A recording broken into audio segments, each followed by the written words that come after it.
But our top story tonight involves the high-profile Trinamool Congress Lok Sabha MP, Mahua Moitra. She is facing the heat after allegations that she has taken gifts and cash for asking questions in Parliament and given her login to a business tycoon, Darshan Hiranandani.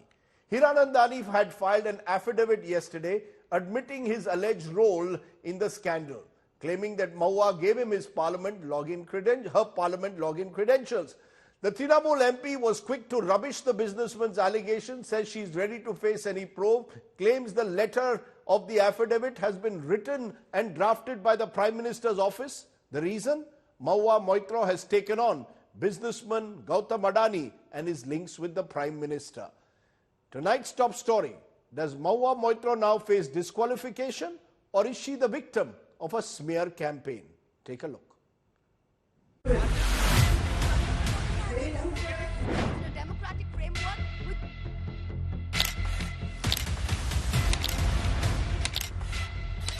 The cash for query case against Mahua Moitra has taken one sensational turn after another. Accused businessman Darshan Hiranandani in a bombshell letter has now claimed that yes, he bribed Mahua for raising Adani-related questions in Parliament. But it is Darshan Hiranandani's mention of using the MP login that stirred a hornet's nest. The businessman in his letter claimed he used Mahua's login several times into the Parliament internal site to post queries that he wanted her to ask. Darshan in his letter said, and I quote, "I continue to draft and post questions using her parliamentary login whenever needed." But the TMC MP has hit back, alleging that the Prime Minister's office forced him to sign a white paper that was later leaked to media. Mahua further alleged that it's BJP government's bid to shut her up on the Adani issue. In the face of slew of allegations, Trinamool Congress firebrand MP Mahua Moitra remains defiant. She has said in a statement that she is willing to face any investigation, be it by the Central Bureau of Investigation or a probe conducted by the Ethics Committee of the Parliament. The allegations against Mahua are now before the ethics panel in Parliament, which will decide on whether action must be taken against the TMC MP. देखिए अभी सबसे पहले उन दोनों लोगों ने जिन्होंने complaint किया है, दोनों लोगों को 26 तारीख को ही बुलाया गया है, ठीक है। उसके बाद अभी हीराचंदानी जी का एफिडेविट आया, उसको भी एग्जामिन करेंगे। एग्जामिन करने के बाद आवश्यकता महसूस होगी तो निश्चित रूप से महua मोइत्रा को भी सम्मन किया जाएगा। The BJP meanwhile has lashed out at Mamta, accusing her of a serious breach of trust. महुआ जी गरीब के वोट से सांसद बनकर पार्लियामेंट में अमीर के एजेंट के रूप में काम करने के लिए वो आई थी। वो लोकतंत्र के लिए, पार्लियामेंट के लिए, अपने पूरे पार्लियामेंट्री सिस्टम के लिए ये शोभा नहीं देती है इस प्रकार का व्यवहार। Seriously condemn this type of unethical practices by the TMC. She always loudly said against Honorable PM on the floor of the Parliament. Lok Sabha Ethics Committee should take appropriate action as early as possible. So far, the TMC seems to have distanced themselves from the cash for query storm. Sources have told India Today that TMC has adopted a wait-and-watch policy before jumping to Mahua's defense. Mahua's attempt at getting legal relief via defamation case hit a roadblock as her counsel withdrew from the case, after the complainant alleged that Mahua's lawyer called him and attempted to convince him to drop the case. I had reached out to him yesterday, that is correct, and I'd asked him, look, is there any way of exploring a settlement? That's all that the conversation was about. Jai had said he'd get back to me. He didn't get back to me. Today when I appeared, Jai personally said he had an objection to me appearing. I immediately withdrew and I said I don't want to do this case. As Mahua's fate will be sealed by the Parliament Ethics Panel, the allegations of kickbacks or favours has led to an all-out political showdown. Bureau Report, India Today. And joining me now are two special guests. I'm joined by PDT Achari, the former Lok Sabha Secretary General and former Additional Solicitor General of the country, Biswajit Bhattacharya. Let me first put the big questions. Mahua Moitra, is she guilty of unethical conduct as is being alleged? Is Mahua Moitra victim of a smear campaign because she has taken on the Prime Minister's office and the Adani Group? Is Mahua Moitra now facing disqualification? Why has the TMC not spoken out in favor of their MP yet? Just some of the questions I'll raise. But I want to focus today on the legal angle to understand what lies ahead. PDT Achari, to you first. This matter has gone to the Ethics Committee. Does that mean, based on an affidavit that a businessman gives, where he says that, yes, my Mahua Moitra gave her login number to me, that he doesn't talk about cash and gifts at all in his affidavit, but talks about the login number being given. Is that sufficient for her to face disqualification? Well, there is no disqualification involved in this. It is actually, the either suspension or expulsion. That is the extreme kind of punishment which is given by the House to a member. Can that be done by the Ethics Commission, sir? Can the Ethics Committee itself decide? Yes, please go ahead. I was coming to that. Now, so far as the Ethics Committee is concerned, Ethics Committee does not have that kind of a mandate to recommend the expulsion of a member. Because that is done by the Privileges Committee. Actually, if you look at this case, the main charge in this case is that there was a quid pro quo between them. And he was promoting his interest through questions and all that, and taking money, gratification, illegal gratification. This is the basic charge. And then naturally this matter should have gone to the Privileges Committee of Parliament, Lok Sabha, because bribery, accepting bribe by a member from anybody is a serious breach of privilege and contempt of the House. And such a case of breach of privilege is looked into, examined, investigated by the Privileges Committee only. I do not know why this has been referred to the Ethics Committee.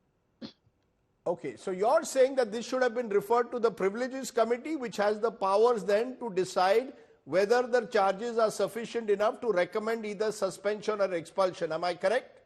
Yes. Okay, let me turn for a moment to Mr. Biswajit Bhattacharya. Mr. Biswajit Bhattacharya, your take on what you are saying. Mahua Moitra says, look, this is preposterous. This is someone who's a former boyfriend of mine, a jilted boyfriend who's targeting me, who's using this businessman who incidentally 3 days ago did not make any such comments, in fact denied ever having given any gifts or cash. Suddenly now in an affidavit says, yes, Mahua Moitra did approach me. How do you respond? Do you believe that this is a strong enough case, or do you see this as a smear campaign to target someone who has targeted the Adani Group in particular? Maybe a combination of partly both, because the allegations are of serious in nature, but at the same time, it is premature to say that this constitutes any contravention at this stage. This is allegation versus counter-allegation. Now, the matter has also gone to Delhi High Court, and entire, controversy started on 14th of October, that is last Saturday. And this pertains to allegations from 2019 to 2023. So 4 years. Now, nothing had happened. Nothing was known till 14th of October, when abruptly and perhaps out of the blue to the entire world, the complaint was lodged by the gentleman concerned, who was a close friend of the lady member of parliament. And one complaint was lodged to the Central Bureau of Investigation, detailed investigation on the same day, and another complaint was lodged to the member of parliament who belongs to a different political party. On Sunday, the next day, the member of parliament of a rival political party writes to the Speaker of the Lok Sabha on a Sunday, and on Monday, legal notice is issued by the lady member of parliament comprehensively, and on the very next day, since apology was sought, apology was not given, Delhi High Court suit was filed. So under these circumstances, Rajdeep, my considered opinion is, as of now, so much of, and you know, this affidavit which the... No, as of now what? As of now what? Let's be clear. As of now, the triggering point of the entire controversy which has come before the nation is this particular open-ended affidavit filed by the industrialist, a rival industrialist, and he has not yet been called by either the Privileges Committee or Ethics Committee. I'm surprised the matter has gone to Ethics Committee, and on 26th they are being... You see, when you take on the high and mighty in the country by asking questions in parliament, asking questions in the parliament is a constitutional obligation. Every Lok Sabha member is required to ask questions. He should seek question from his constituency to nurse the constituency. Now the question is the quid pro quo aspect under the Prevention of Corruption Act. As per the Constitution Bench judgment of the Supreme Court, the standard of proof will have to be, you know, ultimately whether this case... Who has to prove it? Does Mahua have to prove her innocence, or does Mr. Jai Dehadrai and Mr. Hiranandani and Mr. Nishikant Dubey, they have to prove? Who has to make... A person who levels the allegation has to prove, and there is a presumption also under Section 20 of the Prevention of Corruption Act that has been interpreted comprehensively by a constitution bench of the Supreme Court. So I personally feel at this stage, to a lady member of parliament for having taken on the high and mighty and highest in the country, I think this kind of a thing is a part, and we will have to be accepted, and ultimately law will have to take its own course. Okay, let me bring in some price every public, but you know, asking questions in the parliament, and you know, this may also be an attempt to silence and to basically to, you know, remove the inconvenient questions which are being asked. The questions will have to be answered. The questions may be whether these are motivated, tendentious, with an oblique, you know, interest or consideration. It is a matter of evidence. Okay, the evidence, therefore, from your experience there, Mr. PDT Achari, does it have to be of a conclusive nature, like it was, remember, in the sting operation which was carried out in the Cash for Questions in 2006-07, at that time several MPs lost their membership because it was all on tape. Will you need video evidence? It is otherwise one word against the other. Mr. Hiranandani 3 days ago claims he knows nothing about it, suddenly puts out this affidavit. Mahua Moitra denies it. Jai Dehadrai, the lawyer, has gone and has filed a complaint before the CBI. What is the nature of evidence required here? Or is this going to be, I mean, what does the Ethics Committee need to decide on this? Actually, you know, the committee has to sift the entire evidence, and then they have to prove it. Now, who has to make the proof? Does Nishikant Dubey and Mr. Hiranandani have to prove it? Yes, the people who made complaints, they have to give conclusive proof about this particular issue. And therefore, it is their duty, it is their responsibility to prove this case to the hilt. No, but if the businessman claimed Mahua Moitra used gave her login to him, is that enough to prove that is unethical behavior or improper behavior? No. See, an affidavit is an affidavit. Everybody knows that, and you know, it has to be corroborated with other evidence and all that. And the committee will have to go into all these aspects. Only after that, it can make a recommendation. And then the recommendation will go to the House, and it is actually the House will take a final decision on this matter. Suppose the committee makes a particular recommendation to suspend her for 1 month or 2 months or whatever, then it is actually for the House to decide finally whether that should be done or whether she should be allowed to go. So the Ethics Committee can make a correct me if I'm wrong. Ethics Committee can make a recommendation. The recommendation has to be on conclusive evidence. It cannot be only on the basis of an allegation. The allegation will have to be, and just handing over a login according to you is not enough. You will have to prove, as in the cash for questions, that actually cash and gifts were given. Am I correct? Yes, okay. Certainly. The standard of proof, standard of proof is very high. It should be the same as in a criminal case.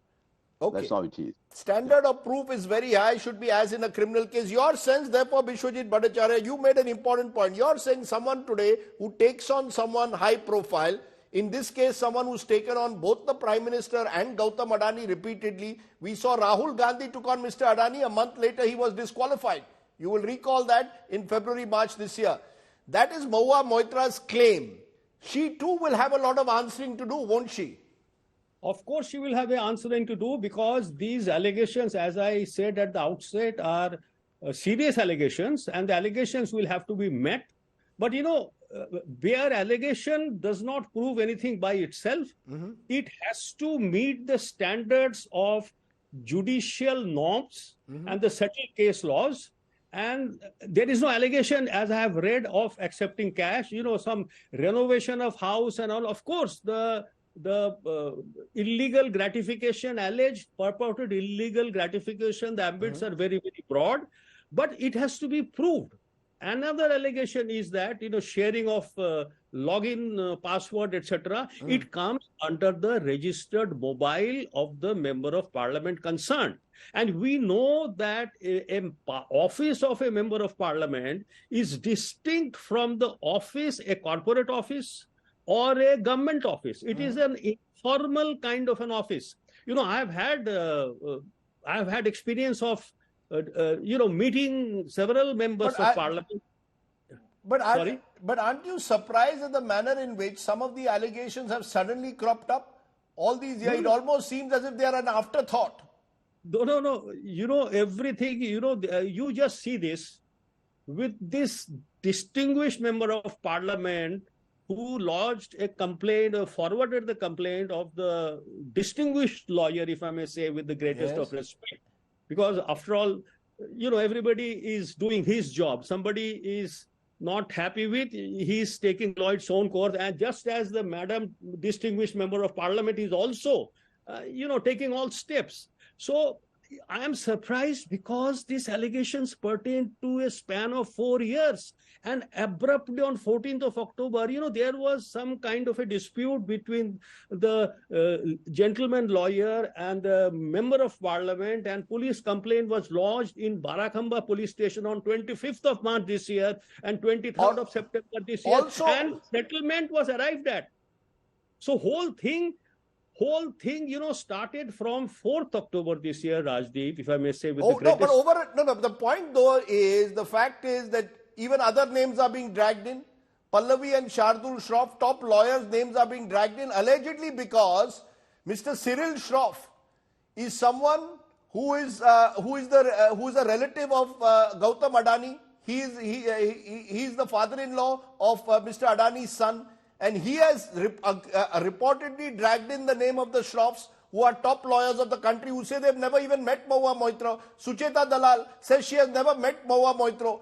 Prima facie, therefore, it appears that there is a lot of proving that Mr. Jai Dehadrai will have to do. And Mr. Hiranandani, who has suddenly changed his mind in 3 days, will have to do.